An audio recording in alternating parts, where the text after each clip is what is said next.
Bible నుంచి యోధా పత్రిక మొదటి అధ్యాయం మొదటి వచనాన్ని మనం ధ్యానం చేస్తూ ఉన్నాం.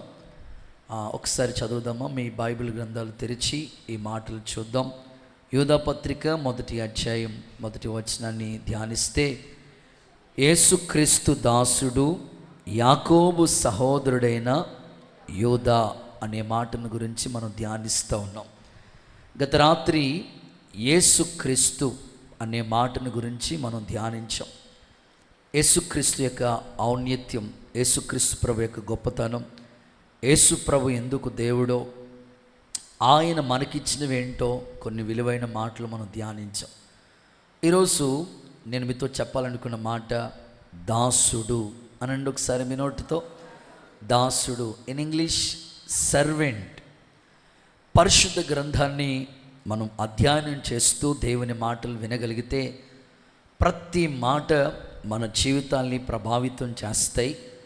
ఏ విధము చేతనైనా సరే ఈ రాత్రి కూడా దేవుడు ఈ వాక్యము ద్వారా మీ జీవితాల్ని ప్రభావితము చేయునుగాక. పరిశుద్ధ గ్రంథం ఎంత స్పష్టంగా ఉంటుందంటే, కొన్ని పుస్తకాలు మనం చదువుతున్నప్పుడు బోరు కొడతా ఉంటుంది. నిన్నటి పేపరు ఈరోజు చదవాలంటే నిజంగానే బోరు కొడతా ఉంటుంది. ఏదైనా ఒక వీడియో ఒకసారి చూసామంటే రెండోసారి చూడాలనిపించదు. కానీ బైబిల్ యొక్క గొప్పతనం ఏమిటంటే, నువ్వు ఎన్నిసార్లు చదివినా కొత్తగానే ఉంటుంది. దేవునికి స్తోత్రం. ఈరోజు కూడా దేవుడు ఈ వాక్యపు వెలుగు మన మీద ఉదయింపచేయునుగాక.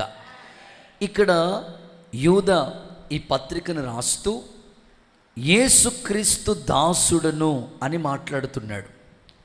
యాకోబుకి సహోదరుణ్ణి అని మాట్లాడుతూ, వాస్తవంగా యేసుక్రీస్తు ప్రభు తమ్ముడే అయినప్పటికీ కూడా ప్రభువుని ఎంత హైలైట్ చేస్తున్నాడంటే, నా స్థితి ఏమిటంటే యేసుక్రీస్తు ప్రభుకి దాసుడుగా ఉన్నాను అంటున్నాడు. నిజమే, మన వ్యక్తిత్వం కూడా, మన భక్తి విషయాలు కూడా, ఎంత ఉన్నత స్థాయికి మనం ఎదిగినా కూడా, మనకి ఏ స్థితి దేవుడు మనకిచ్చినా కూడా ఎప్పుడు తగ్గించుకుని దాసునిగానే ఉండటానికి మనం ఇష్టపడుతూ ఉండాలి. అటు మన గురువు గారి దగ్గరైనా, ఇటు ఆత్మీయుల దగ్గరైనా, మన ఆత్మీయ స్థితి ఎక్కడ ఉన్నా సరే ఎప్పుడు తగ్గించుకునే ఆ స్థాయి మనలో ఉంటుందో, దేవుడు ఆ స్థితిని మనల్ని చూసి రానాటికి కూడా దేవుడు మనల్ని హెచ్చించడం ప్రారంభిస్తూ ఉంటాడు. యూదా అంటున్నాడు, నేను యేసుక్రీస్తు ప్రభుకి దాసుడిగా ఉన్నాను అని అంటున్నాడు. ఈ రాత్రి ఈ వాక్యాన్ని ఆత్మీయ కోణంలో ఆలోచించి కొన్ని పాఠాలు మనం నేర్చుకుందాం. ప్రభు మనతో మాట్లాడి బలపరచునుగాక. కొన్నిసార్లు మన అంతరంగంలో ఇలా అనిపిస్తూ ఉంటుంది, నా స్టేటస్ ఏంటో తెలుసా అని అంటూ ఉంటాం. ఎప్పటికీ ఎన్నటికీ ఈ మాట రాకూడదు. ఎందుకో తెలుసా? మన జీవితం ఎలాంటిదో తెలుసా? ఆవిరి వంటిది మన జీవితం, నీటి బుడగ వంటిది. కొంతసేపు కనబడి అంతలో మాయమైపోయే ఈ ఆవిరి వంటి జీవితంలో మనం నిన్నటి వారమే అని భక్తుడు చెప్తున్నట్లుగా, కనుక ఈ ఆయుష్కాలం ప్రభు ఇచ్చాడు కనుక ఈ మట్టితో చేయబడిన మనం మరలా మట్టి అయిపోతాం కనుక ఎప్పటికీ కూడా అతిశయించడానికి మనలో ఏమీ లేదు. So nothing.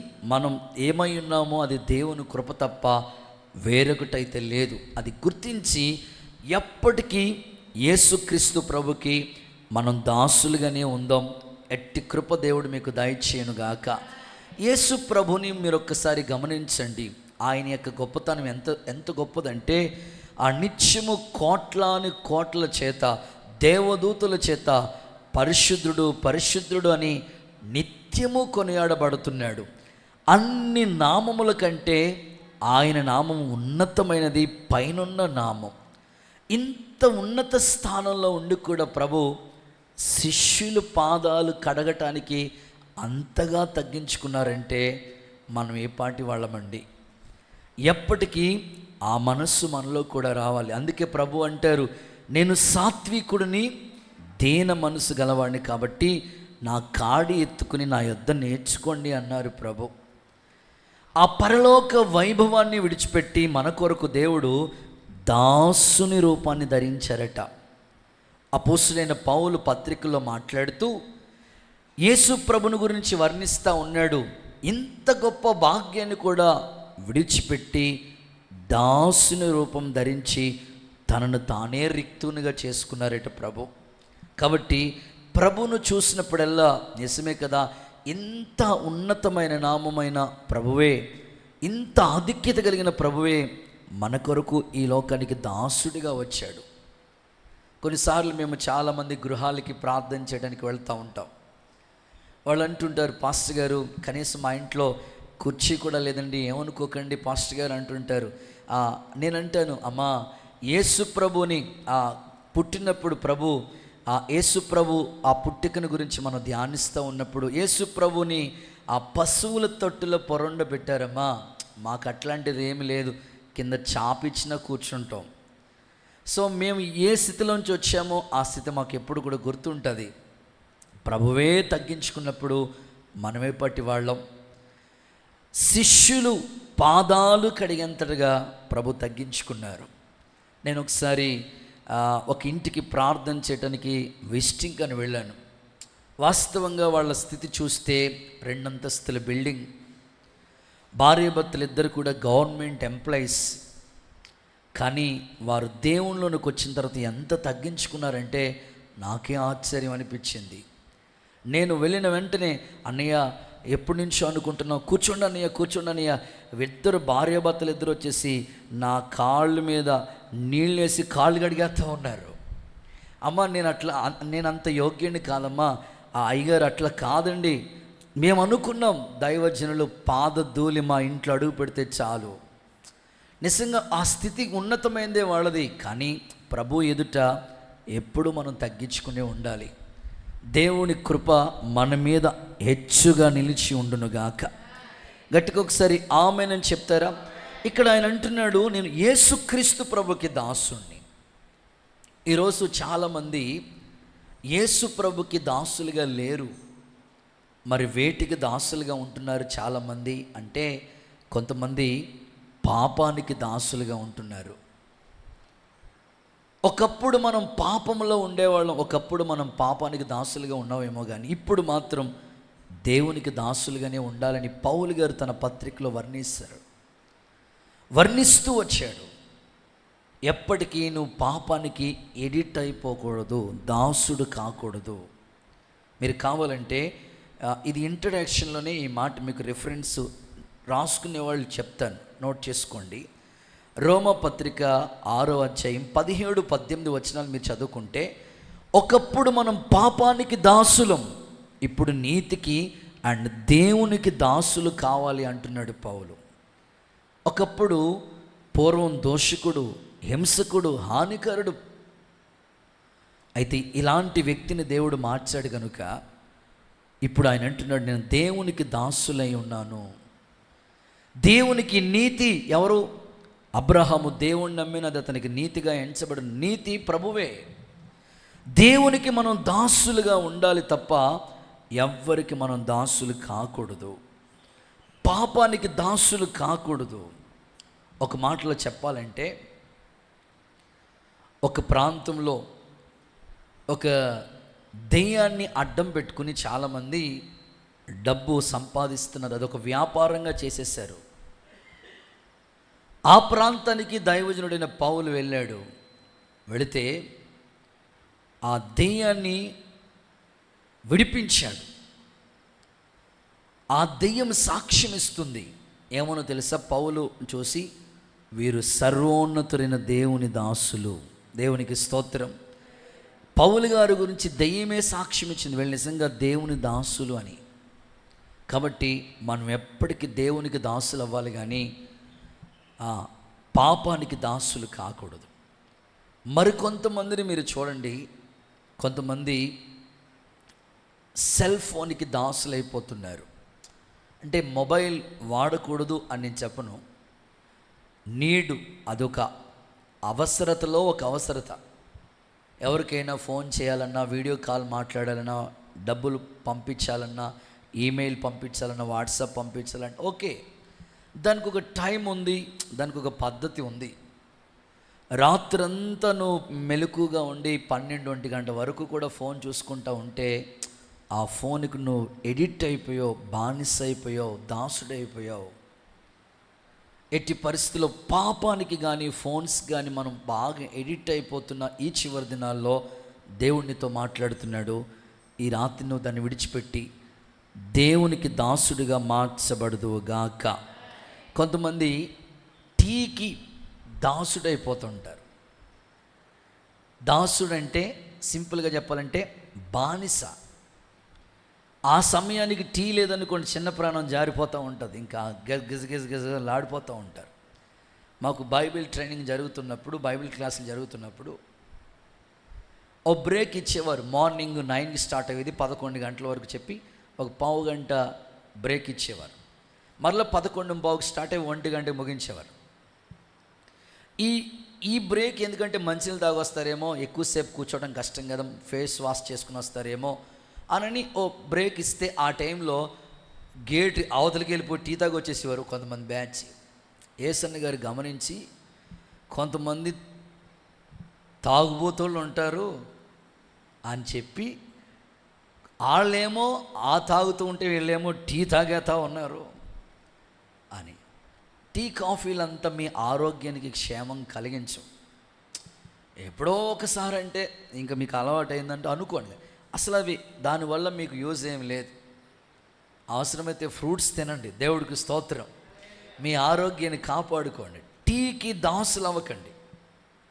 ఓకే, మరికొంతమంది టీవీకి దాసులు అయిపోతుంటారు, ఇంకా అలా అతుక్కుని ఉండిపోతారు. అసలు పొరపాటును కూడా మనం ఇలా అన్నా కదలమ్మ అని అస్సలు వాళ్ళు ఇంకా లీనమైపో ఉంటారు అన్నమాట.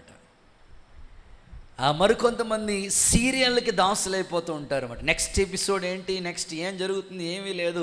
ఆవిడ ఇలా ఒళ్ళంతా పెట్రోల్ వేసుకుంటుంది, అగ్గిపుల్ని వేసుకుందాం, స్టాప్, నెక్స్ట్ ఎపిసోడ్ వచ్చే వారం అంటది. ఈ లోపల గుండె చచ్చిపోతూ ఉంటుంది ఈవిడ. సీరియల్కి నువ్వు బానిస అవ్వకూడదు, దాసురాలుగా అవ్వకూడదు. టీవీకి నువ్వు దాసురాలుగా మారకూడదు. కొంతమంది భార్యలకు దాసులు అయిపోతూ ఉంటారు. ఆ మధ్యకాలంలో భార్యాభర్తలు బాగానే ఉండేవారంటే సడన్గా ఎక్కువగా ఇబ్బంది పెడతా ఉందంటే భార్య లాయర్ గారికి వెళ్ళి చెప్దాం ఒకసారి, అసలు ఏంటి నా మాట వింటలేదు, అంత పద్దాక పనులన్నీ నా చేత చెబితే ఏంటిది, ఒకసారి నేను లాయర్ గారి దగ్గరికి వెళ్తాను అనుకుని మనోడు బ్యాగ్ వేసుకుని పొద్దున్నే బయలుదేరి లాయర్ గారి ఇంటికి వెళ్ళాడంట. లాయర్ గారి ఇంటికి వెళ్తే అప్పటికే ఉదయం 6-6:30 అవుతుంది. లాయర్ గారు తన భార్య బట్టలు ఉతుకుతున్నాడంట. స్తోత్రం చెప్పండి ఒకసారి. అంటే ఎంత బానిసడిగా ఉన్నాడో ఒకసారి చూడండి. లేకపోతే అంతే అంటుందట. నేనంటాను, భార్యకి దాసులైపోవటం లేకపోతే భర్తకి దాసులైపోవటం కాదు. భార్యాభర్తలు అనేవాళ్ళు ఒకరికొకరు దాసులు కాదు, ఒకరికొకరు హత్తుకుని ఉండండి అని చెప్పాడు. దేవునికి స్తోత్రం. ఒకరికి బాగోలేదనుకోండి, మరొకరు హెల్ప్ చేసుకుంటా, ఒకరి కష్ట దుఃఖాల్లో ఒకరు షేర్ చేసుకుంటా, ఒకరు అర్థం చేసుకుంటా, ఏక శరీరం కాబట్టి అలాగే జీవించాలి. కానీ అట్లా ఎట్టి పరిస్థితుల్లో మనం దాసులు అవ్వకూడదు. దేవుని లేఖనాల్లో కొన్ని మాటలు మీకు చెప్పడానికి ఇష్టపడుతున్నాను. కొంతమంది గేమ్స్కి దాసులైపోతున్నారు. చాలా బాధ. మొన్న ఒక తమ్ముడు నాతో చెప్తూ ఎంతో బాధపడుతున్నాను, అన్న ఎడిక్ట్ అయిపోయానన్నా. ఎందుకు తమ్ముడు నువ్వు ఇలాంటి నిర్ణయాలు తీసుకున్నావు అని అడిగాను. అన్న ఫోన్లో గేమ్ ఆడి 3 లక్షలు పోగొట్టుకున్నాడంట. 3 లక్షలు ఎవరు తిన్నట్టండి అసలు? ఆ 3 లక్షలు ఉంటే మంచి వాళ్ళ చెల్లి పెళ్ళో లేకపోతే అక్క పెళ్ళో ఎవరు ఇంట్లో ఏదో ఒక వస్తువు వస్తుంది కదా, దేనికో దానికి ఉపయోగపడతారు కదా. ఈరోజు మనిషి ఎడిక్ట్ అయిపోవటానికి, దాసుడైపోవటానికి, బానిసడు అయిపోవటానికి బట్టే భవిష్యత్తు పాడైపోతుంది. కొంతమందికి డ్రింకింగ్ హ్యాబిట్, ఆ త్రాగుడికి బానిసడైపోవటం వల్ల మంచి వర్కరే. నాకు ఆ మధ్యకాలంలో ఒకళ్ళు చెప్తా వచ్చారు, మంచి వడ్రం వేస్తారు అన్నయ్య. ఈయన ఎవరు అనుకున్నావు, మంచి వడ్రం వేస్తారు అన్నయ్య, మంచి కబోర్డ్ వర్క్లు చేస్తూ ఉంటాడు, మంచి వర్క్ వచ్చన్న. ఇతని దగ్గర 10 మంది కుర్రోళ్ళు పని చేస్తారన్న. ఇల్లు చూస్తే చిన్న పాకలా ఉందండి.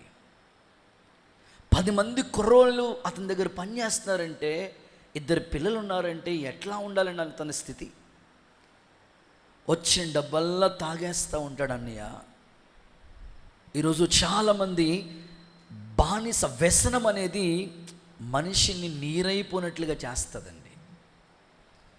ఈరోజు ఇక్కడ కూర్చున్న మీరు దేనికి బానిసలైపోయి ఉన్నారో ఒక్కసారి మీరు ఆలోచించుకోండి, స్వపరీక్ష చేసుకోండి.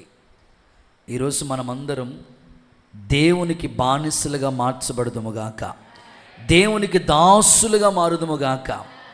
కొలస్సీ పత్రిక 3:23లో ఇలాగే చెప్తున్నాడు, మనము ప్రభువు అయిన యేసుక్రీస్తుకి దాసులై ఉన్నాము అన్నాడు. మన ప్రభువు అయిన యేసుక్రీస్తుకి మనమందరం దాసులుగా మార్చబడాలి. లోకానికి, పాపానికి, వ్యసనానికి పొరపాటున నువ్వు దాసులుగా మారొద్దు. ఒకప్పుడు నువ్వు అలా ఉండవేయడమేమో, కానీ దేవునిలోనికి వచ్చిన తర్వాత దేవునికే దాసులుగా మారాలి. ప్రభు కొరకే మనం సాక్షులుగా బ్రతకాలి. అట్టి కృప దేవుడు మనకి దయచేయునుగాక. గట్టిగా చెప్పండి ఒకసారి ఆమేనని. కొంతమంది పేర్లు పెట్టుకుంటూ ఉంటారు. ఏం పేరు నీ పేరు? దేవదాస్ అండే. నీ పేరు దాస్ అండి. నీ పేరు ప్రభుదాస్ అండి. ఓకే, ప్రభువుకి మనం దాసులుగా మారాలి. ఈ రాత్రి యోధా అంటున్నాడు, నేను యేసుక్రీస్తుకి దాసుడిని అన్నాడు. నీవు కూడా, నేను కూడా ప్రభువుకి మాత్రమే దాసులుగా మార్చబడాలి. నా ప్రశ్న, దాసునికి ఉండవలసిన లక్షణాలు ఏమిటి? ఒక 7 లక్షణాలు మీ ముందు ఉంచాలని నేను ఆశపడుతున్నాను. ఒక వ్యక్తి దేవునికి దాసుడు అంటే ఆ దాసుడికి ఉండవలసిన 7 లక్షణాలు మీ ముందు పెడతాను. ఈ 7 లక్షణాలు మీలో ఉంటే నిజంగా మీరు ప్రభువుకి దాసులుగా ఉంటారు. ఓకే, చదువుదాం. మొదటి మాట, మలాకీ పుస్తకం 1వ అధ్యాయం 6వ వాక్య భాగాన్ని చదువుదాం. మలాకీ ప్రవచన పుస్తకం 1వ అధ్యాయం 6వ వాక్య భాగాన్ని చదవగా విందాం. కుమారుడు తన తండ్రిని గణపరచును కదా. కుమారుడు తండ్రిని గణపరుస్తాడు కదా. దాసుడు తన యజమానిని గణపరచును కదా. దాసుడు తన యజమానిని గణపరచును కదా. చదువు. నా నామమున నిర్లక్ష్య పెట్టు నిర్లక్ష్య పెట్టే యాజకులారా, నేను తండ్రినైతే నాకు రావాల్సిన ఘనత ఏమైను? నేను యజమానునైతే నాకు భయపడేవాడు ఎక్కడున్నాడు? చాలు. ఈ సందర్భాలు మీరు చదువుకుంటే మలాకీ 1:6 ప్రకారం ఆయన ప్రభు అంటున్నాడు ఇక్కడ, నేను యజమానునైతే, మీరు దాసులు కదా, నిజంగా మీరు దాసులైతే నాకు రావాల్సిన ఘనత ఏమైను అంటే, దాసుడికి ఉండవలసిన ఫస్ట్ క్వాలిటీ ఏమిటంటే యజమాన్ని ఘనపరచాలి అనండి ఒకసారి మీ నోటితో. ఎప్పుడు కూడా దాసుడు అనే వ్యక్తి యజమానుని ఎప్పుడు కూడా ఘనపరిచే వ్యక్తిగా ఉండాలి. ప్రస్తుత కాలాన్ని మనం చూస్తూ ఉంటుంటే మన కుటుంబాన్ని చూద్దాం. కుటుంబానికి యజమాని భర్త, శిరస్సు, భార్యకి శిరస్సు భర్తే.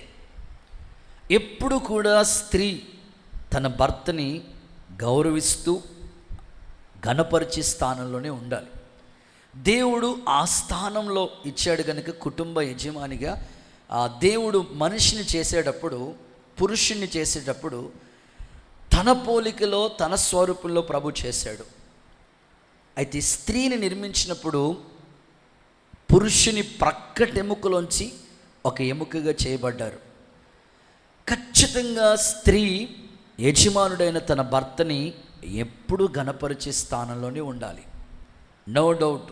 ఎంత స్థితి నీకు ఇచ్చిన దేవుడు, భర్తను దేవుడు యజమానుడిగా ఇచ్చాడు కాబట్టి నీకు బాడీలో మనం ఆలోచిస్తూ ఉంటుంటే తల చాలా ప్రాముఖ్యమైనది.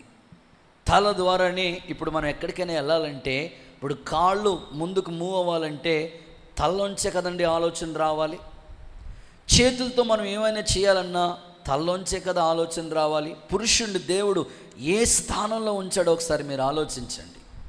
అందుకే శిరస్సుగా పిలువబడుతున్న పురుషుణ్ణి ఎప్పుడు కూడా నువ్వు ఘనపరిచేవాడిగానే ఉండాలి. యజమానుడు నీకు. కుటుంబానికి యజమాని పురుషుడైతే మరి సంఘానికి దేవుడు యజమానిగా దైవ సేవకుని సంఘ కాపరిని నియమించాడు. ఎప్పుడు కూడా మందకు మాదిరిగా దేవుడు ఈ సేవకుని నియమించాడు కనుక ఆ సేవకుణ్ణి అలాగనే మనం గౌరవిస్తూ ఆ విధంగానే భక్తి మార్గాలు నడిపించబడాలి. మనందరికీ యజమాని ప్రభు అయిన యేసుక్రీస్తు. మనందరికీ ఆ బాస్ అని చెప్పాలంటే, యజమాని అని చెప్పాలంటే ఆరాధించే ప్రభు. ఒక స్కూల్కి ఒక యజమాని ఉంటాడు, ఒక క్లాస్కి టీచర్ ఉంటాడు. అలాగే మనందరికీ యజమాని ప్రభు అయిన యేసుక్రీస్తు కనుక ఆయనకి ఎప్పుడు మనం దాసులం కాబట్టి ప్రభువుని గణపరిచే బిడలుగా మనమందరం మార్చబడదుముగాక. ప్రభు ఇలా అన్నాడు, నన్ను గణపరచు వారిని నేను గణపరుస్తాను. ఒకసారి అందరూ చెప్తాం ఈ మాట, నన్ను గణపరచు వారిని నేను కనపరుస్తాను. ప్రభు అదే చెప్పాడు, నన్ను ఎవరైతే గణపరుస్తారో నేను వాళ్ళకి రావాల్సిన ఘనత ఇస్తాను. నువ్వు ఎప్పుడు కూడా దాసుడు కాబట్టి యజమానుడైన ప్రభువుని గణపరచు, నీకు రావాల్సిన ఘనత ఖచ్చితంగా దేవుడు నీకు అనుగ్రహించునుగాక. గట్టిగా చెప్దాం ఆమేన్. గాడిద చూడండి, గాడిద ఎప్పుడూ విలువ లేని గాడిద, ఎవ్వరూ కనీసం దాని ముఖం కూడా చూడరు. అలాంటి గాడిదకి యెరూషలేం వీధుల్లో ఎంత ఘనత వచ్చిందండి. గాడిద వస్తూ ఉంటుంటే ఏం చేశారు చెప్పండి, ఖర్జూరు మట్టలు పట్టుకుని గాడిద వస్తూ ఉంటుంటే ఆ వస్త్రాలన్నీ కూడా రోడ్డు మీద పరిచేసి హోసన్నా జయమే అని అద్భుతంగా, ఎంత అద్భుతంగా ప్రభువుని ఊరేగిస్తున్నారండి. గాడిదకి ఎప్పుడు లేని ఘనత ఎట్లా వచ్చిందంటే, గాడిద ప్రభుని ఊరేగిస్తుంది కనుక, గాడిద ప్రభుని మోసింది కనుక. ఈరోజు నేను మీతో మాట్లాడుతున్నాను, మీరు కూడా ప్రభు కార్యాలంటే ఎప్పటికీ ఆసక్తి చూపండి. ప్రభుకి కోసం మీరు ఒక్క సమయం, ఒక గంట సేపు మీరు ప్రభు కొరకు సమయాన్ని కేటాయిస్తే ప్రభు మీ విషయాల్లో కూడా ఆయన శ్రద్ధ తీసుకుంటాడు. మొదట నా రాజ్యాన్ని వెతకండి అన్నాడు. అందుకే మొదట మనం ప్రభువుని హైలైట్ చేస్తే, ఘనపరిస్తే మనకి రావాల్సిన ఘనత మనకి ఎప్పుడు ప్రభు ఇస్తాడు. గాడిదే ఎగ్జాంపుల్. ఎందుకంటే ఏం చెప్ప మీకు, ఎవ్వరు చూడరు గాడిదని, అలాంటి గాడిద వస్తుంటే ఎంత ఘనత అసలు. ఈరోజు మీరు నిర్ణయం తీసుకోండి, ప్రభువుని గణపరిచే బిడలుగా మారుదుముగాక. ఆ మాట చదవండి, మొదటి సమూయేలు 2:30 చివరి మాటలో ఉంటుంది, నన్ను గణపరచు వారిని నేను గణపరుస్తానంటాడు. ఆ మాట మొదటి సమూయేలు 2:30 చివరి మాటలో ఉంటుంది ఆ మాట. నన్ను గణపరచు వారిని నేను ఖచ్చితంగా గణపరుస్తాను. నీకు ఉద్యోగంలో కావచ్చు, వ్యాపారం కావచ్చు, చేతి పని కావచ్చు, నువ్వు ఏ స్థితిలో ఉన్నా దేవుణ్ణి గణపరచాలి, నా ద్వారా దేవుని నామం మహిమపరచబడాలని నువ్వు కోరుకో. దేవుడు ఆ సంస్థానంలోనే, ఆ చోటే నిన్ను ఘనతలోనికి తీసుకొస్తాడు. ఐగుప్తిలో యోసేపుకి ఇచ్చిన ఘనత ఎంత గొప్పది. బైబిల్ ఎంతోమందికి దేవుడు ఘనతనిచ్చాడు. మీకు కూడా దేవుడు ఘనతనిస్తాడు. నువ్వు దేవుణ్ణి ఘనపరిచి బిడగను ఉంటే ఖచ్చితంగా ఇస్తాడు. పౌలు గారు మాట్లాడుతూ ఇలా అన్నాడు. ఏమంటున్నాడంటే, ఒకసారి ఈ మాట కూడా చదువుదాం. గలతీ పత్రిక 1 అధ్యాయం 10వ వాక్యం చూడండి ఒకసారి. గలతీయన్ చాప్టర్ 1:10. ఇప్పుడు నేను మనుషుల దయను సంపాదించుకొని చూచుచున్నానా? ఇప్పుడు నేను మనుషులని దయను సంపాదించాలనుకుంటున్నానా? దేవుని దయను సంపాదించుకొని చూచుచున్నానా? దేవుని దయని సంపాదించుకోవాలనుకుంటున్నానా? మనుషుల మెప్పు కావాలనుకుంటున్నానా? లేకపోతే దేవుని ద్వారా వచ్చే మెప్పు కావాలనుకుంటున్నానా? నేను మనుషులను ఒకవేళ నేను మనుషుల్ని సంతోష పెట్టాలనుకుంటే, నేను ఎప్పటికీ మనుషులను సంతోష పెట్టేవాడనైతే, నేను ఎప్పటికీ మనుషుల్ని సంతోష పెట్టేవాడినైతే క్రీస్తు దాసులను క్రీస్తుకి దాసుని కాను. అంటే తన ఉద్దేశాన్ని చెప్తున్నాడు చూడండి. ఒకప్పుడు యోధా మత ప్రావీణుడు, గమాలీయుల దగ్గర విద్యను అభ్యసించాడు. పౌలు చాలా ఉన్నతమైన స్థితి ఉంది. ఆయన అంటున్నాడు, నేను దేవునికి దాసుని కావాలంటే మనుషుల్ని సంతోషపెట్టడం కాదు. ఒకవేళ మనుషుల్ని సంతోషపెడితే నేను ఎప్పటికీ దేవునికి దాసుని కాను అంటున్నాడు. అందుకే ప్రభువునే మనం సంతోషపెట్టే బిడలుగా, ప్రభువునే ఘనపరిచే బిడలుగా మనం ఉండాలి. ఎందుకో తెలుసా? దేవుడు నీ కొరకు రక్తాన్ని చిందించాడు, ఆ అమూల్యమైన రక్తాన్ని కార్చాడు, ప్రాణం పెట్టాడు. ఆయన్ని ఘనపరచడానికి నువ్వు ఇష్టపడాలి. అందుకే ఇలా రాయబడి ఉంది బైబిల్లో, మీరు మీ సొత్తు కారు, మీరు విలువ పెట్టి కొనబడిన వారు కాబట్టి మీ దేహముతో దేవుణ్ణి మహిమపరచండి అన్నారు. ఓ చిన్న సందర్భం చెప్తాను. దేవుని యొక్క గొప్పతనం మీకు అర్థం అవ్వాలంటే ఈ చిన్న ఎగ్జాంపుల్ మీరు అర్థం చేసుకోవాలి. యోహాను యేసు క్రీస్తు ప్రభు కంటే ముందు పుట్టాడు. యేసుక్రీస్తు ప్రభు కంటే ముందు యోహాను. ఇంకా చెప్పాలి అంటే యేసుక్రీస్తు ప్రభుకి బాప్తిసం ఇచ్చింది, బాప్తిసం ఇచ్చే యోహాను. ఇంత ఆధిక్యతను పొందుకున్న బాప్తిసం ఇచ్చే యోహాను అంటాడు, ఆయన హెచ్చవలసి ఉన్నది, నేను తగ్గవలసి ఉన్నది. ఆయన చెప్పులు వారు విప్పటానికి కూడా నేను యోగ్యుణ్ణి కాదు. ఎంత దీనత్వమో ఒకసారి చూడండి. అందుకే మన ఆత్మీయ జీవితంలో ప్రభుకి ఘనత తీసుకొచ్చేటట్లుగా మనం ఉండాలి. ఒక పాట పాడినా, ఒక ప్రార్థన చేసినా, లేకపోతే ఒక అధ్యాయం చదివిన, ఒక సువార్త చెప్పిన, ఒకరిని రక్షణలోకి నడిపించిన, మన ద్వారా ప్రభుకి మహిమ వచ్చినట్లుగా కార్యములు జరుగునుగాక. సో సింపుల్గా మీకు ఇంకా అర్థం అవ్వడానికి ఇంకొక చిన్న ఎగ్జాంపుల్ కూడా చెప్తాను. చేతులు ఎత్తొక్కసారి హుషారుగా హల్లెలూయా అని చెప్పండి. సో అదేమిటంటే, ఒక యవనస్తుడు మేబీ ఆ పిల్లవాడి బాల్య దశ నుంచి యవ్వన దశలో అడుగు పెట్టాడు. ఇన్ టీనేజ్ అంటే 13 సంవత్సరాల వయసు, ఆ పిల్లోడి వయసు. 13 సంవత్సరాల వయసులో తనకు ఒక ఆలోచన వచ్చింది. ఏమని అంటే, తను ఉంటున్న ప్రాంతం ఎట్లాంటిదంటే, కొంతమంది గోదావరి ప్రాంతాల్లో ఉంటారు, గోదావరి దగ్గరలో ఉంటూ ఉంటారు. సో ఈ పిల్లోడు కూడా నదీ తీరం దగ్గరలో ఉన్నాడు. వాళ్ళ ఇల్లు వాళ్ళకి దగ్గరే నది, ఆ గోదావరి, ఆ ప్రాంతాలు చాలా వాకబుల్ డిస్టెన్స్ దగ్గరలో ఉంటారు అన్నమాట వాళ్ళు.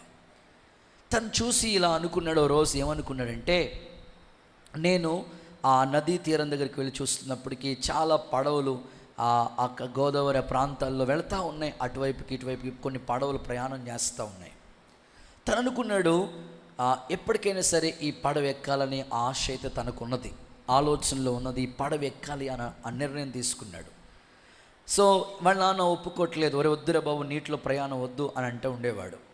సరే వెళ్దాం అనుకునేవాడు, వద్దనుకుని మళ్ళీ వెనక్కి వచ్చేస్తూ ఉండేవాడు. కొద్ది రోజులు గడిచిన తర్వాత తన మనసులోకి ఇలాంటి ఆలోచన వచ్చింది. ఏమని వచ్చిందంటే, ఈసారి నేను ఎవరో కట్టిన పడవలు ఎక్కటం కాదు, నా వంతుగా నేను ఒక పడవని తయారు చేయాలనుకున్నాడు. సో తనకు ఆలోచన వచ్చింది, తనంతట తానే ఒక పడవ తయారు చేద్దామని అనుకుని చిన్న చిన్న చెక్కలు తనకు దొరికినవన్నిటినీ కూడా సెట్ చేసుకుని చిన్నగా ఒక పడవ, తనకు వచ్చినట్లుగానే చిన్న పడవ తయారు చేసి, చిన్న పడవ ఆ నదీ తీరంలో, ఆ యొక్క గోదావరిలో అలాగా ఆ పడవని విడిచిపెట్టాడు.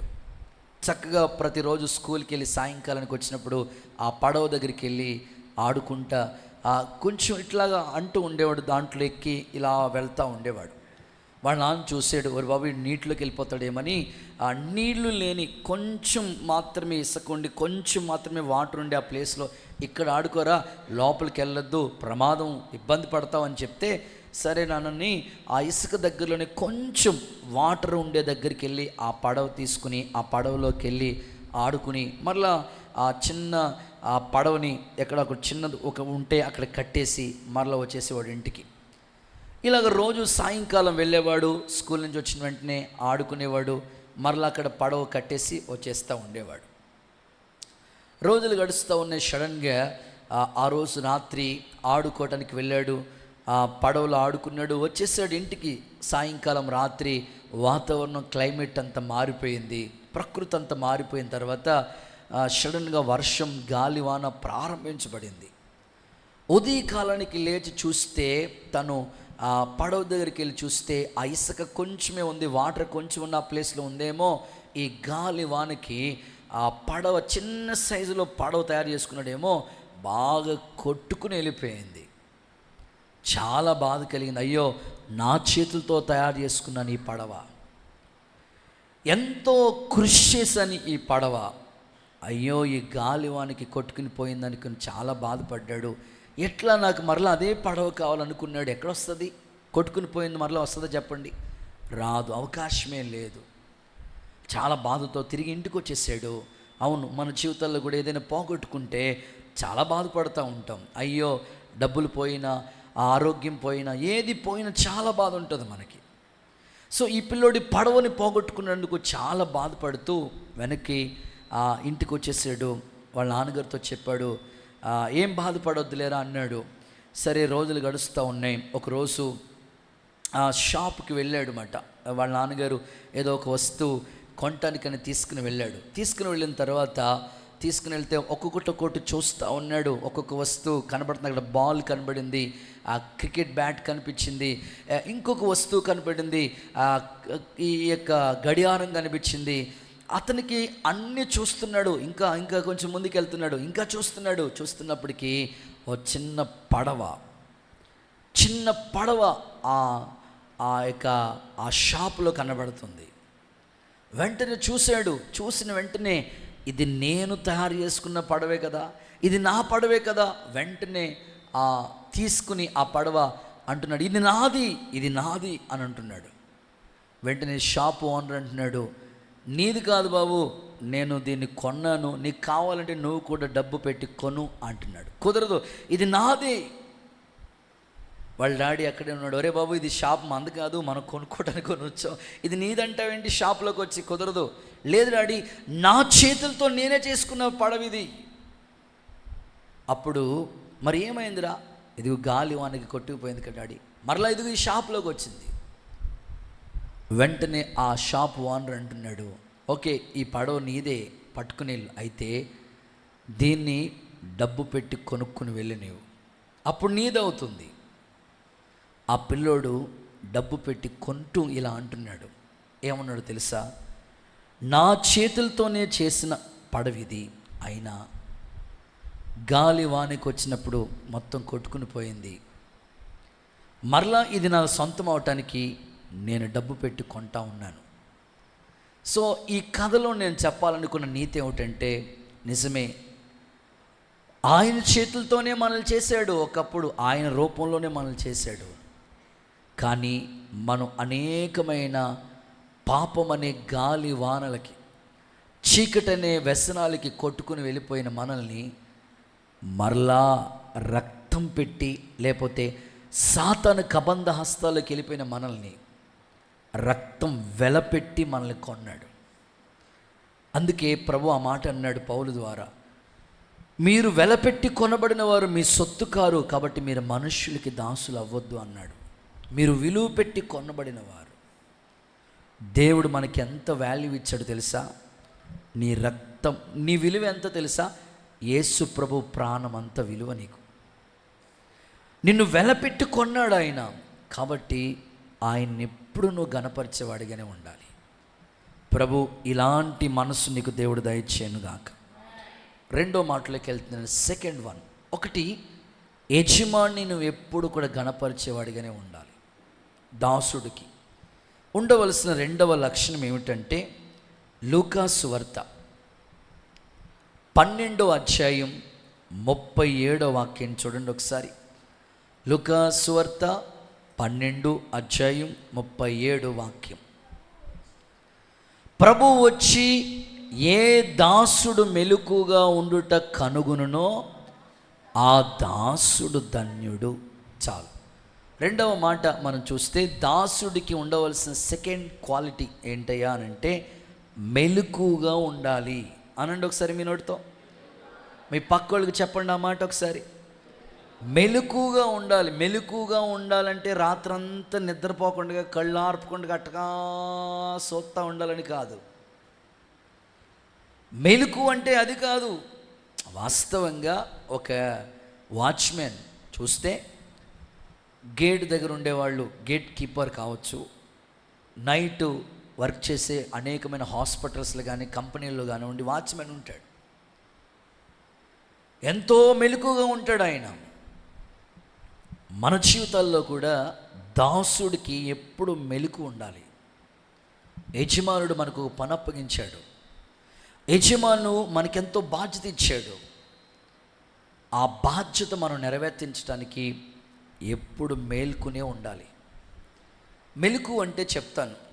ఫర్ ఎగ్జాంపుల్ మన రోడ్లు ఇప్పుడంటే దేవుడి దయ వల్ల ఆయన కరుణా సంపన్నుడు కాబట్టి కనికరించి మంచిగా రోడ్లు కొద్దిగా మనం అలా సెట్ చేసుకోవడానికి దేవుడు సహాయం చేశాడు.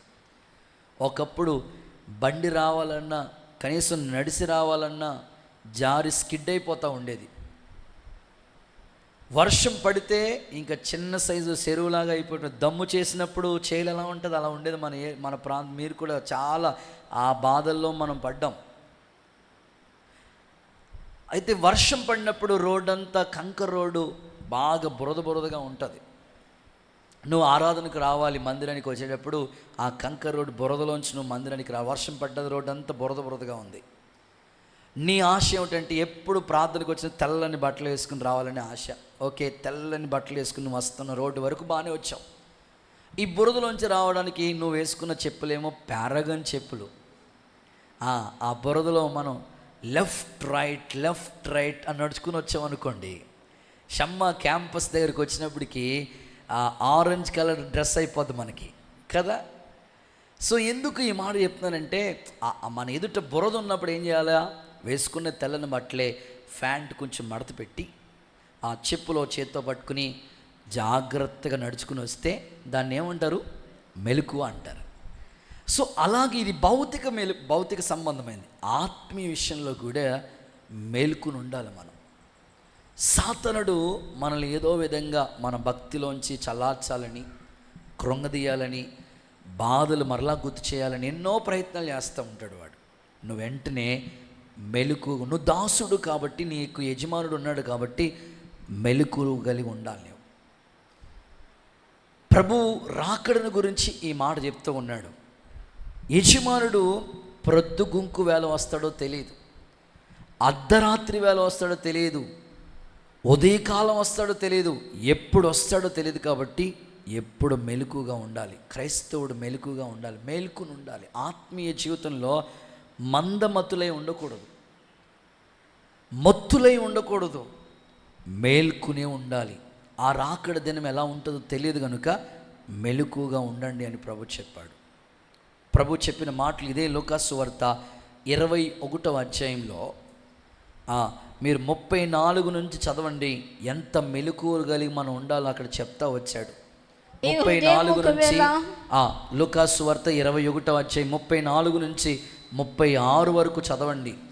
మీ హృదయాలు ఒకవేళ తిండి వలన, మత్తు వలన, ఒకవేళ మత్తు వలన, ఐహిక విచారం వలన మందంగా ఉన్నందున, ఒకవేళ మందంగా ఉంటారేమో, ఆ దినం అంటే రాకడ అకస్మాత్తుగా మీ మీదకు ఉరి వచ్చినట్లు రాకుండా మీ విషయంలో జాగ్రత్తగా ఉండండి. కంటిన్యూస్. ఆ దినం భూమి అంతటా నివసించి వారందరి మీదకి అకస్మాత్తుగా వస్తుంది. కాబట్టి మీరు ఏం చేయాలి తెలుసా? జరగబోయే వాటన్ని మీరే తప్పించుకోవాలి. మనిషి కుమారుని ఎదుట నిలబడాలి. ఎల్లప్పుడూ ప్రార్థన చేయటానికి ఎలా ఉండండి? మెలకుగా ఉండండి. ఆ రోజు ఎలా ఉంటుందో మనకు తెలియదు, అకస్మాత్తుగా వస్తుంది. అందుకని తిండి వలన, మత్తు వలన, ఐహిక విచారం వలన ఒకవేళ మీరు మత్తులై ఉంటారేమో, మిమ్మల్ని మీరే జాగ్రత్తగా ఉండండి. జరగబోయి వీటన్నిటిని తప్పించుకోండి. ఏం జరుగుతుంది? ఆ అధ్యాయంలో చెప్పాడు. అక్కడక్కడ కరువు, యుద్ధాలు, భూకంపాలు, జనం మీదకి జనం, రాజ్యం మీదకి రాజ్యం, ఈ రాకడకి సంబంధించిన సూచనలన్నీ నెరవేరుతూ ఉన్నాయి. కాబట్టి క్రైస్తవుడు ఎప్పుడు మేల్కుని ప్రభు రాకడ వచ్చేటప్పుడు ఎత్తబడే గుంపులో ఉంటే నిజమైన దాసుడిగా నువ్వు పిలువబడతావు. యేసయ్యను ఎదుర్కొనే కృప నా తండ్రి నీకు అనుగ్రహించునుగాక. గట్టిగా చెప్పు ఒకసారి ఆమేనని. ఇప్పుడు మీరు వంట చేస్తున్నారు అనుకోండి, గ్యాస్ సిలిండర్ దగ్గర ఎంత మెలకుగా ఉంటామండి మనం. వంట అయిపోయిన తర్వాత గ్యాస్ కట్టామో లేదో ఎన్నిసార్లు చూస్తామంటే అంత మెలకుగా ఉంటాం. మీరు వచ్చేటప్పుడు మందిరానికి ఆరాధనకు వచ్చేటప్పుడు ఇంటికి తాళం వేసినప్పుడు తాళం వేస్తారు, మళ్ళీ తాళం పట్టుకుని ఇలా లాగుతారు. అంటే పడ్డదో లేదో ఎంత ఆలోచన, ఎంత మెలకుగా ఉంటారు చెప్పండి. ఇంట్లో లైట్లు కట్టామో లేదో, ఫ్యాన్ లైట్లు కట్టామో లేదో, హీటర్ పెడుతూ ఉంటారు. వేడి నీళ్ళు స్నానం చేసేటప్పుడు హీటర్ పెట్టేటప్పుడు హీటర్ దగ్గర ఎంత జాగ్రత్తగా ఉంటామండి. చిన్నపిల్లలు రానివ్వు, మెలకు అది. కరెంటు దగ్గర ఎంత జాగ్రత్తగా ఉంటాం.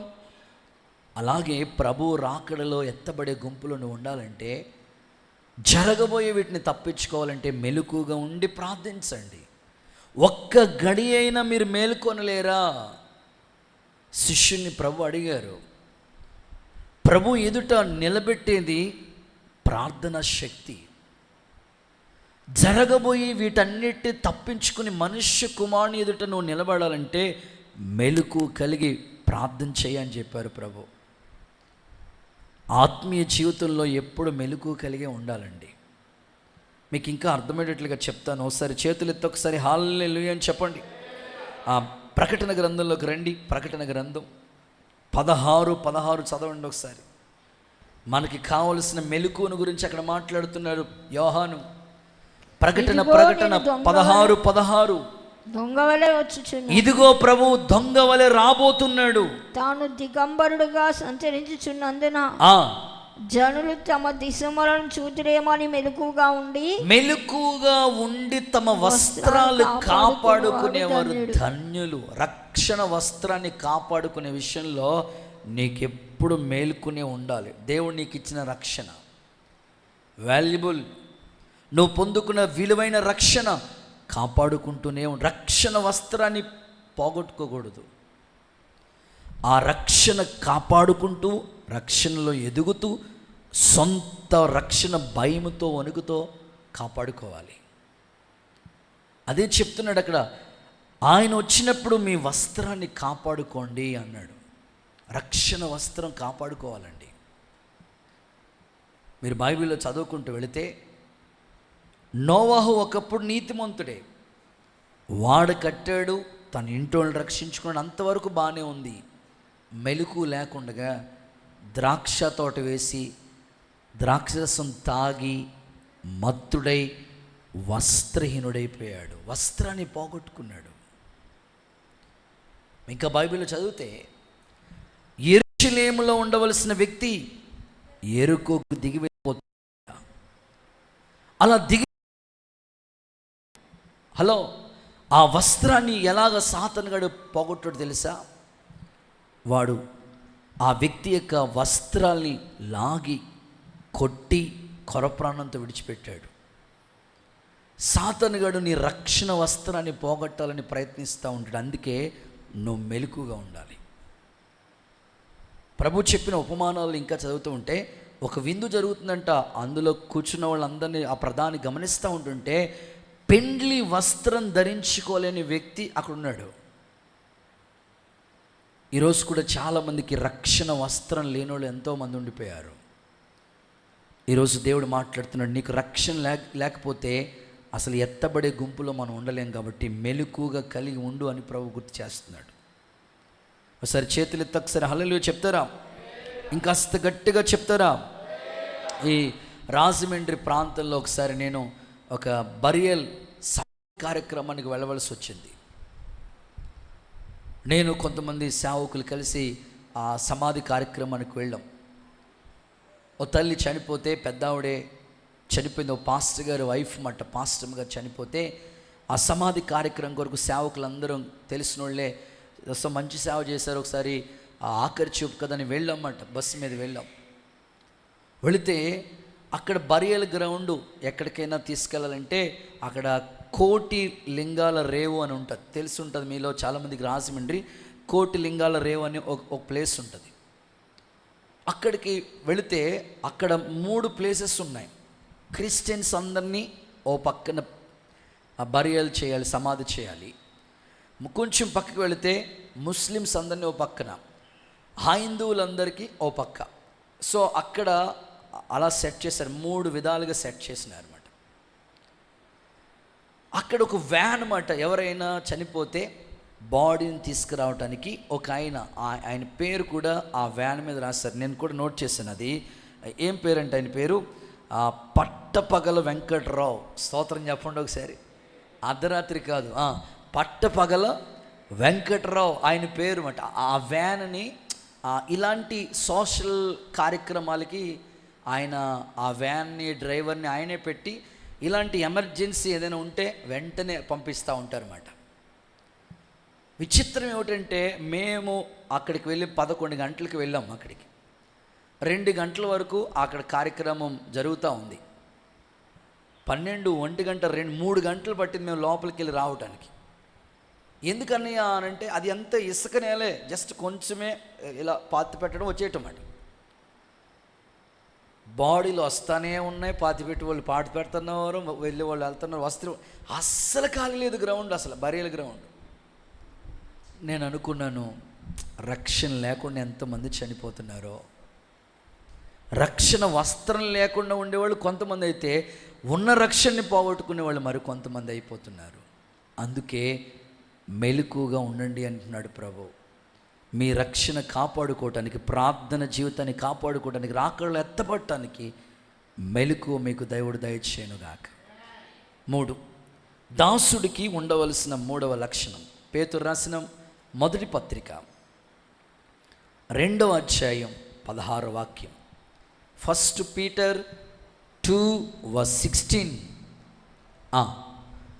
ఆ మాట ఇలా రాయబడి ఉంది, దేవునికి దాసులమని లోబడి ఉండుడి. చాలు, దేవునికి దాసులమని లోబడి ఉండండి. అంటే దాసుడికి ఉండవలసిన 3వ లక్షణం ఏమిటంటే దేవునికి లోబడి ఉండాలి. దేవునికి, నిజమే కదా, ఎప్పుడు సర్వెంటు యజమానికి లోబడే ఉండాలి. ఒక చోట మనం వర్క్ చేస్తున్నప్పుడు మన పైన ఉన్న పై అధికారికి ఎప్పుడు లోబడే ఉండాలి. అలాగే దేవుని ఎదుట కూడా మనం దేవునికి దాసులుగా ఉండాలంటే ఆయనకి ఎప్పుడు కూడా లోబడి ఉండాలి. ఆయనకి లోబడే వాళ్ళే దాసులు అవుతారు. లోబడకపోతే మనం ఎప్పటికీ దాసులు కాలేమండి. హల్లెలూయా అంటారు ఒకసారి గట్టిగా, ఇంకొంచెం గట్టిగా హల్లెలూయా. లోబడాలి, ఎప్పుడు దేవుడు మాటకి లోబడతా ఉండాలి. చాలామంది పిల్లల్లో అవిధేయత కనబడుతూ ఉంటుంది. చెప్పిన మాట చెప్పినట్లుగా చేయరు. బైబిల్ ఏమంటుంది? బలులు అర్పించుట కంటే,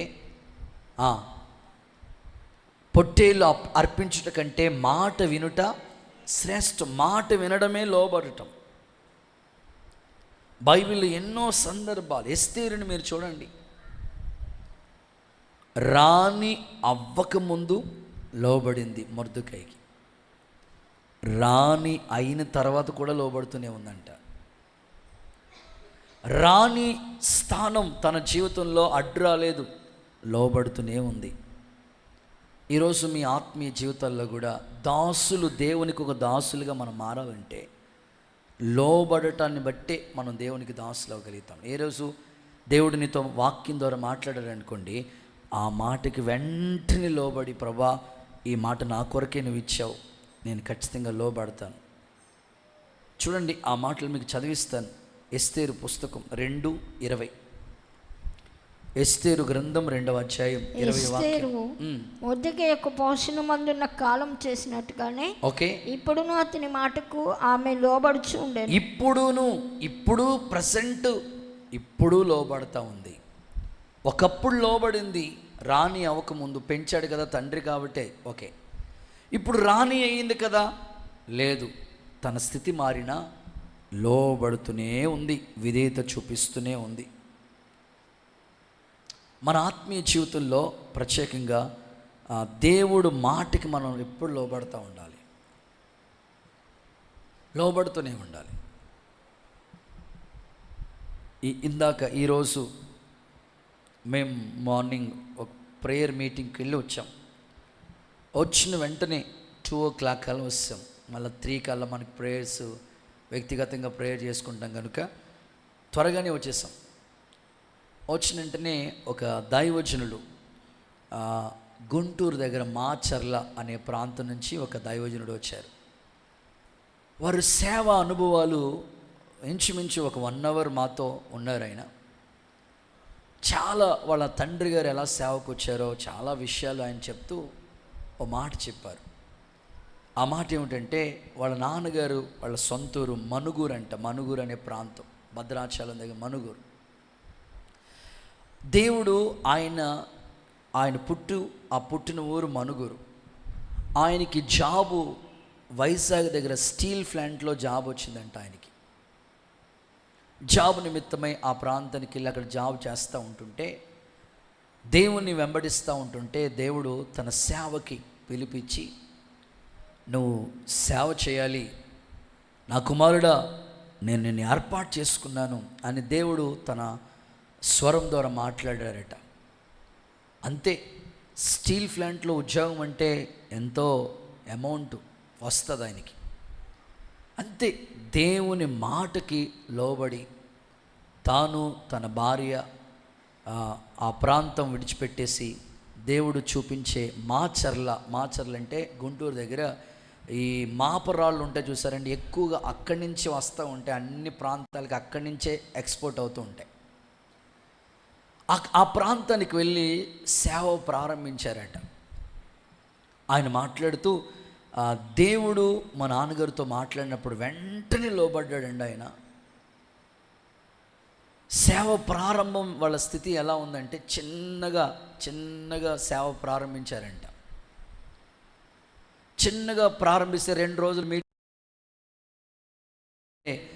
ఆయన చెప్తున్న మాటలు, చిన్న పాకుల వాళ్ళకి ఆరాధన జరుగుతూ ఉంది. దేవుడి దయ వల్ల గాలివాన వచ్చి ఆ పైకప్పు ఎగిరిపోయిందంట. స్తోత్రం చెప్పండి. పాస్టర్ గారు వచ్చారు, మీటింగ్స్ జరిగి భోజనాలు పెడదామని వాళ్ళు ఉన్న ప్లేస్లో అక్కడే వండుకునేవారు, అక్కడే బట్టలు అక్కడే ఉండేవారు, అక్కడే ఉండేవి.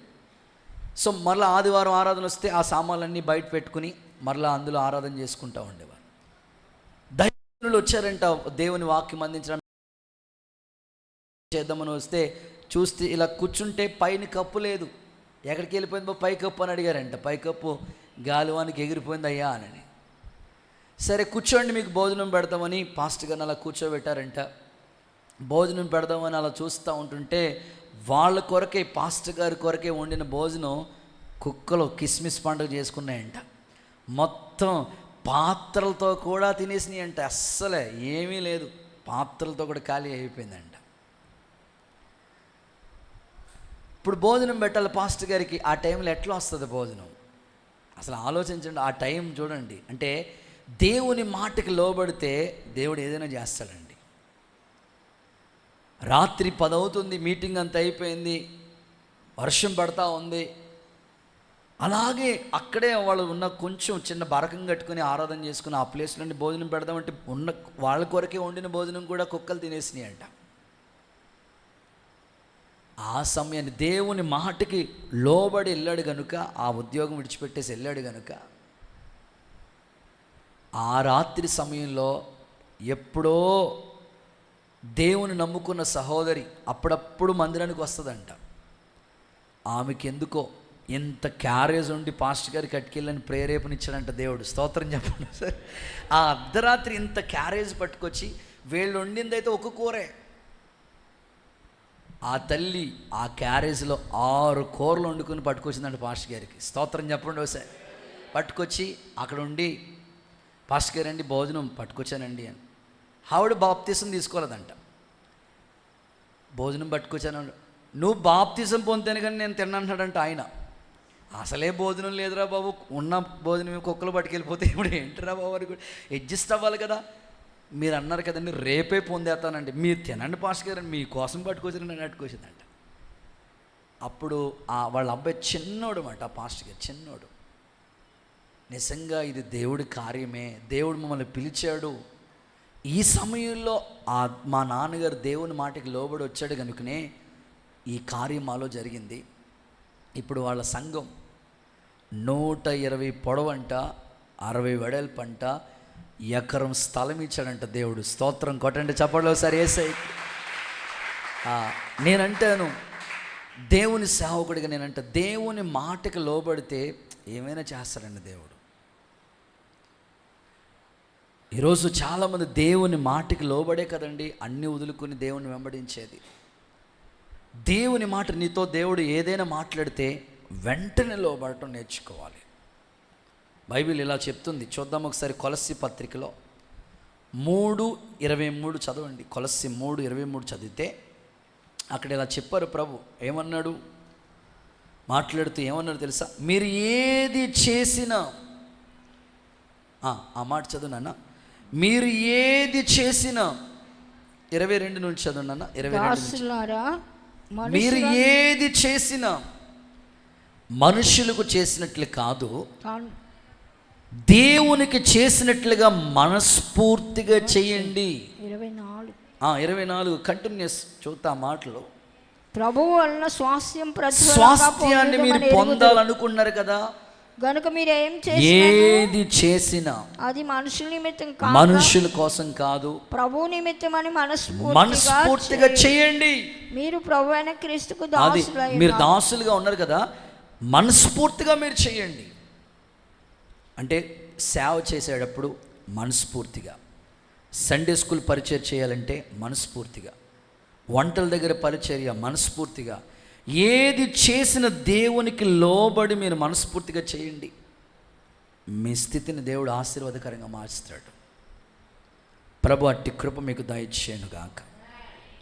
4 దాసునికి ఉండవలసిన 4వ లక్షణం. మత్తయి సువార్త 25:21. మత్తయి సువార్త 25వ అధ్యాయం 21వ వచనం చదువుదాం. అతని యజమానుడు నమ్మకమైన మంచి దాసుడా, నీవు ఈ కొంచెంలో నమ్మకంగా ఉన్నావు కదా, నిన్ను అనేకమైన వాటి మీద నియమిస్తాను. ఒకసారి అందరూ చప్పలు కొడతారు. యేసయ్యకి మహిమ. నిన్ను అనేకమైన వాటి మీద నియమిస్తాను. అక్కడ చెప్తూ నమ్మకమైన మంచి దాసుడు అంటే దాసుడికి ఉండవలసిన 4 లక్షణం ఏమిటంటే నమ్మకస్తుడై ఉండాలి. దేవుడు దేశంలోనే నమ్మకస్తులైన వాడిని చూస్తున్నాడంటండి. దాసులు ఎప్పుడు కూడా సర్వెంట్స్ ఎట్లా ఉండాలంటే నమ్మకస్తులు అంతే. అక్కడ ఏ సందర్భంలో చెప్పాడంటే టాలెంట్స్, తలాంతులు. నీకు దేవుడు కొన్ని తలాంతులు ఇస్తాడు. ఆ తలాంతుల్ని వినియోగించే విషయంలో నువ్వెప్పుడు నమ్మకస్తుడిగా ఉండాలి. కొంతమందికి వంట ఎంత అద్భుతంగా చేస్తారంటే అంత అద్భుతంగా చేస్తారండి. ఆ తలాంతు దేవునిలో ఉపయోగించాలి. కొంతమంది పరిచర్య వండర్ఫుల్గా చేస్తూ ఉంటారు. కొంతమంది వాక్యం చదివితే అనర్గళంగా చదువుతూ ఉంటారు. కొంతమందికి స్వార్థ పరిచర్య. దేవుడు నీకు ఇచ్చిన తలాంతుని ఉపయోగించే విషయంలో నమ్మకంగా ఉండాలి. అక్కడ యేసయ్య ఎగ్జాంపుల్ చెప్తూ ఒకడికి 5 తలాంతులు ఇచ్చాడు, ఒకడికి 2 తలాంతులు ఇచ్చాడు, మరొకడికి 1 ఇచ్చాడు. 5 తీసుకెళ్ళి వ్యాపారం చేసి పెట్టుబడి పెట్టి 5 సంపాదించాడు. 2 తీసుకెళ్ళి డబల్ చేశాడు. 1 మాత్రం మట్టిలో భూమిలో పాతి పెట్టేశాడు. యజమానుడు వచ్చాడు, దాసుని అడుగుతున్నాడు, ఏం చేసావు? 2కి 2 చేశాను, 5కి 5 చేశాను, 1 ఇదిగో భూమిలో పాతి పెట్టేశాను. వాడు అన్నాడు, సోమరివైన చెడ్డ దాసుడా అన్నాడు. నమ్మకంగా వర్క్ చేసిన వ్యక్తిని నమ్మకమైన మంచు దాసుడా అన్నాడు. ఈరోజు దేవుని ఎదుట నువ్వు మంచి సర్వెంట్గా ఉండాలంటే నమ్మకంగా నీకు ఇచ్చిన తలాంతుల్లో నమ్మకస్తుడిగా ఉండు. ప్రభు మిమ్మల్ని తలాంతుల్ని ఉపయోగించే నమ్మకస్తులైన దాసులుగా దేవుడు వాడుకును గాక. మీరు సంఖ్యాకాండంలో చూడండి 12వ అధ్యాయం 7వ వాక్యంలో చూస్తే మోషేని గురించి ప్రభు మాట్లాడుతూ, మోషే నా ఇల్లంతటిలో నమ్మకస్తుడు అన్నాడు ప్రభు. ఇల్లంతటిలో నమ్మకస్తుడు మోషే. ఈరోజు మరి దేవుని ఇంటిలో నువ్వు నమ్మకస్తుడివేనా? దేవుని ఇల్లు నీకు ఎన్నో బాధ్యతలు దేవుడిచ్చాడు.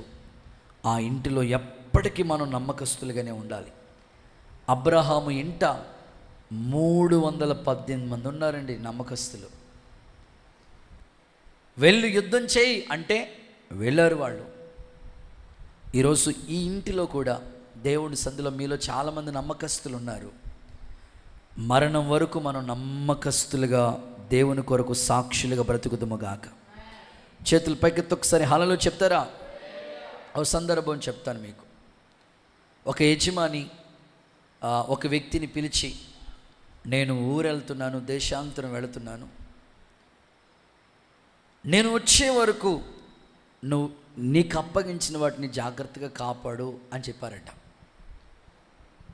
ఇంకా ఆయన ఏమని చెప్పారంటే, ఇదిగో నిన్ను దాసుడిగానే అప్పగించి వెళుతున్నాను కాబట్టి నువ్వు దాసుడిగానే ఉండాలని చెప్పారంట.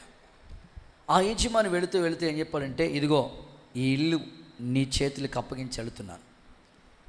ఆ ఇంట్లో ఉన్న ఫర్నిచర్ అంటే సోఫా కావచ్చు, చైర్స్ కావచ్చు, కాస్ట్లీ ఐటమ్స్ అన్నీ కూడా ఇంట్లో ఉన్నాయి.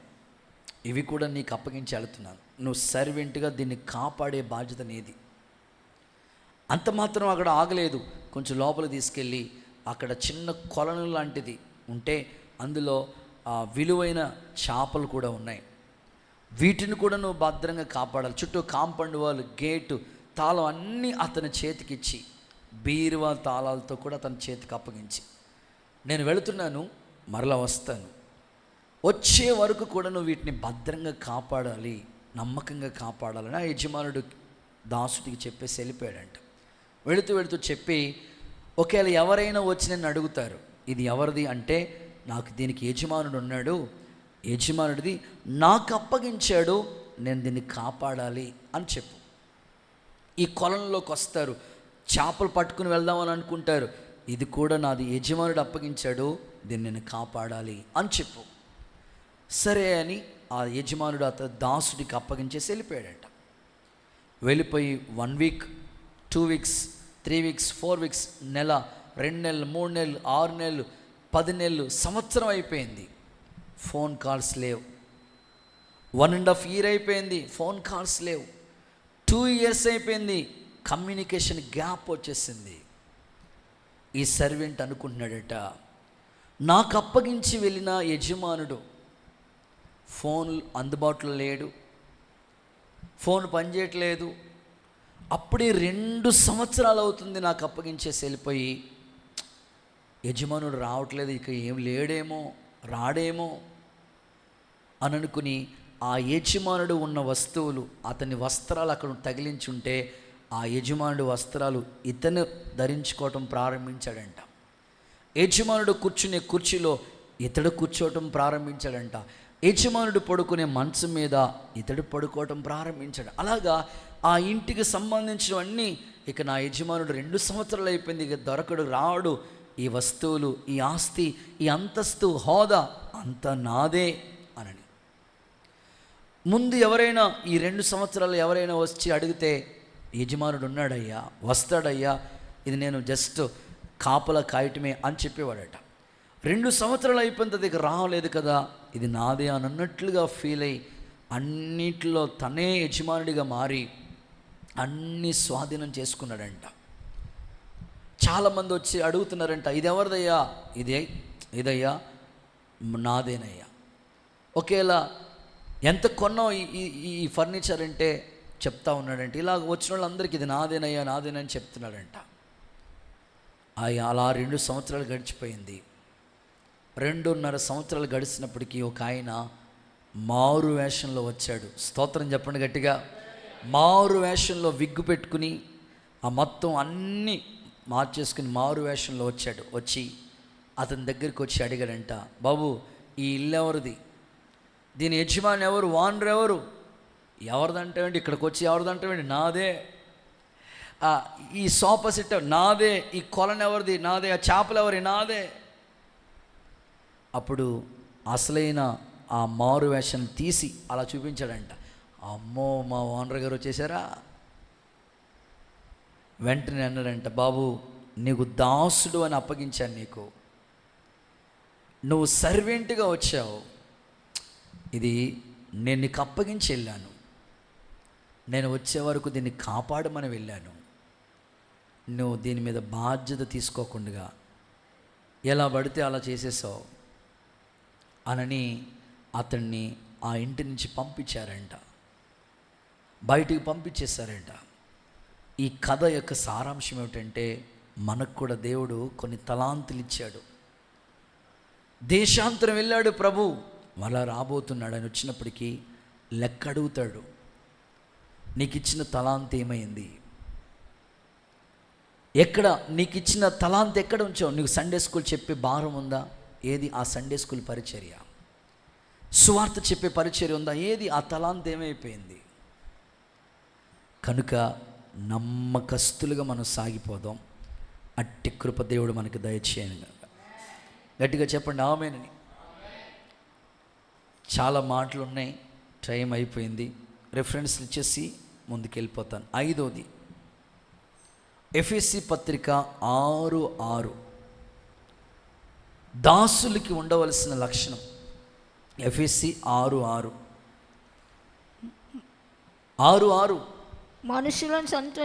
మనుషుల్ని సంతోషపెట్టే వాళ్ళగా కాక, కంటికి కనబడుటే కాక క్రీస్తు దాసులమని ఎరిగి దేవుని చిత్తాన్ని మనస్ఫూర్తిగా జరిగించాలి. చాలు. 5వది దేవుని చిత్తం చేయాలి అంటారు. ఒకసారి మీ నోటితో కొంచెం గట్టిగా, దేవుని చిత్తం చేయాలి.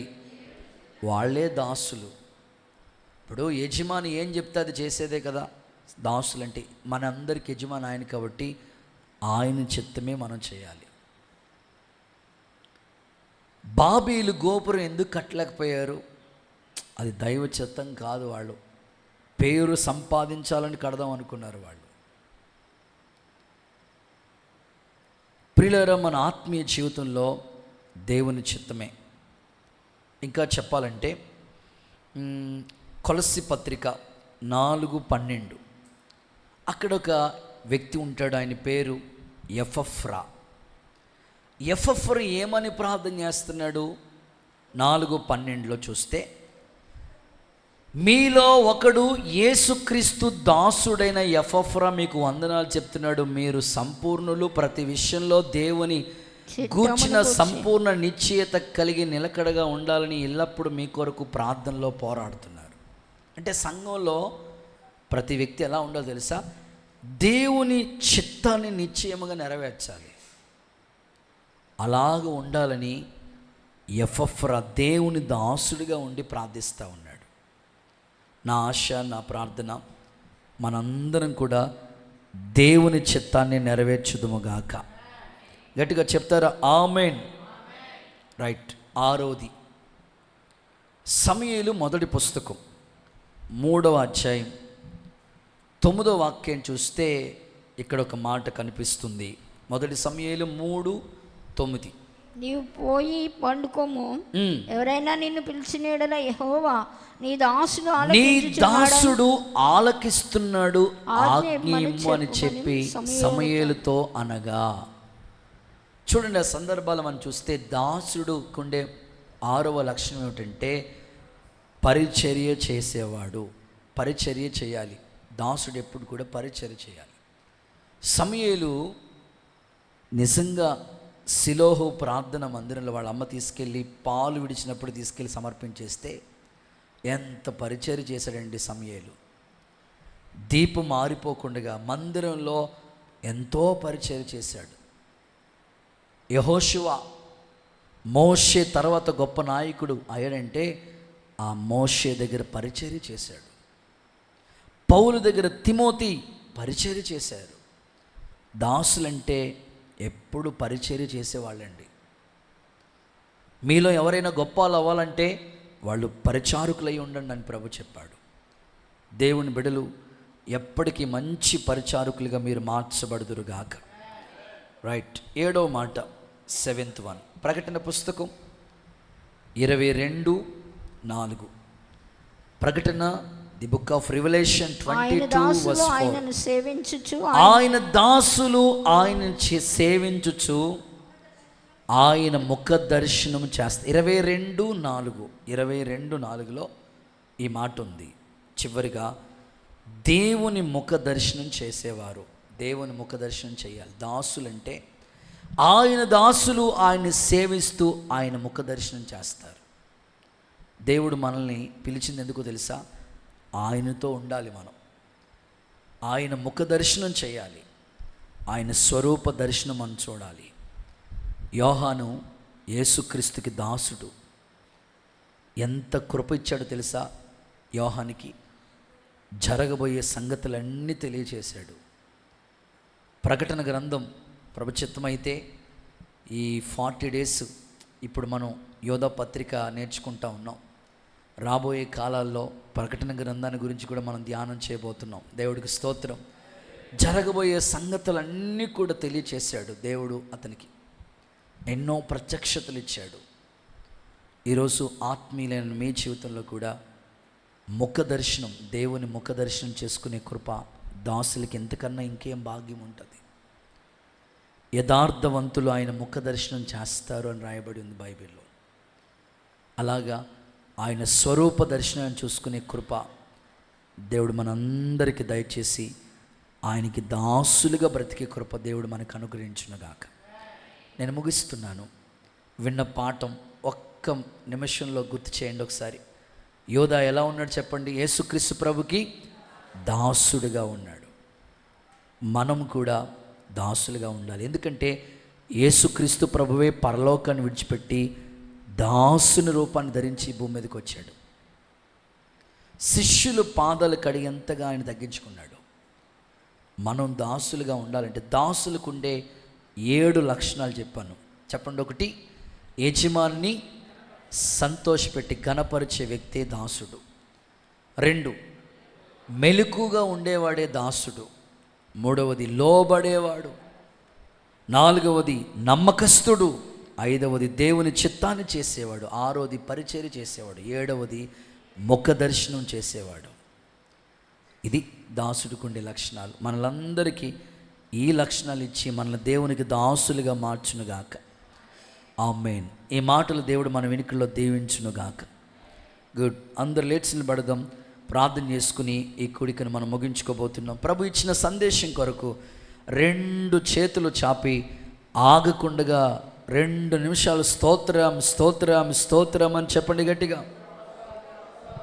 స్తోత్రం స్తోత్రం స్తోత్రం స్తోత్రం. Hallelujah hallelujah. F minor. ప్రభువా మీకు స్తోత్రం నాయన. విన్న మాటలన్నీ